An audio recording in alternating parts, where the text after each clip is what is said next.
ওলে বাবা রে।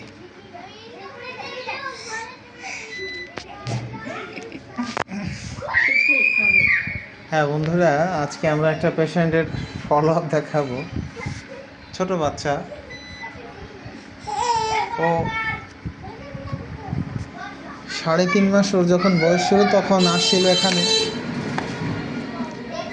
তো তখন ওর সমস্যা ছিল চুলকানি।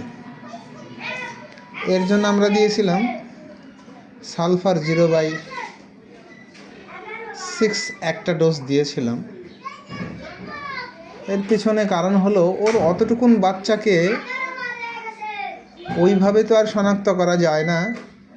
তার বাবা মায়ের দিক থেকে কিছু বিচার বিশ্লেষণ করার পরে দেখলাম যে বাচ্চাটাকে সালফার দিলেই সারবে। তো তখন যথেষ্ট পরিমাণে ইচিং হচ্ছিল। এই যে চুলকানিটা, আজকে তার শরীরে কোথাও আর চুলকুনিগুলো নেই, একদম ফ্রেশ সেরে গেল। তো এখন যেটা দেখা দিছে সেটা হচ্ছে প্রচুর লালা পড়ে। আমরা লালা পড়ে এই বাচ্চাটাকে দেখলাম। তবে লালার জন্য আমরা কি মাস্টল দিয়ে দেবো? না, মোটেও না। কি দেবো তাহলে? শুরুতে আমরা জিভটা দেখলাম যে জিভের সামনে ত্রিকোণমিতির মতো লাল একটা অবস্থা। তো এইটার উপরে ভিত্তি করে আমরা যেই মেডিসিনে আসলাম সেটা হচ্ছে রাস্টক্স 30।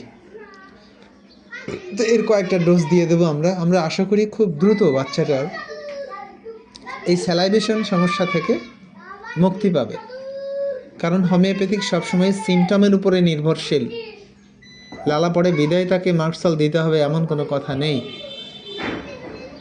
আর বাচ্চাদেরকে বিশেষ করে হোমিওপ্যাথ ট্রিটমেন্ট বাচ্চাদের জন্য অত্যন্ত ভালো ট্রিটমেন্ট। শুরুতেই যদি একে অ্যান্টিবায়োটিক দেওয়া শুরু করি, একটা সময় গিয়ে দেখা যাবে এতটুকুন বাচ্চার বডিতে অ্যান্টিবায়োটিক যেতে যেতে একটা সময় অ্যান্টিবায়োটিক আর কোনো কাজ করবে না।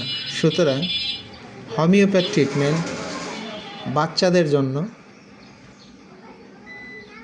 সবচেয়ে ভালো ট্রিটমেন্ট। তো আমরা বাচ্চাটার জন্য যে মেডিসিন সিলেকশন করলাম সেটা হচ্ছে রাস্টক্স 30। আজকে 18/5/25। আমরা অল্প কয়েকদিনের মধ্যেই দেখতে পাবো বাচ্চাটা সম্পূর্ণভাবেই সুস্থ হয়ে গেছেন। ধন্যবাদ সবাইকে।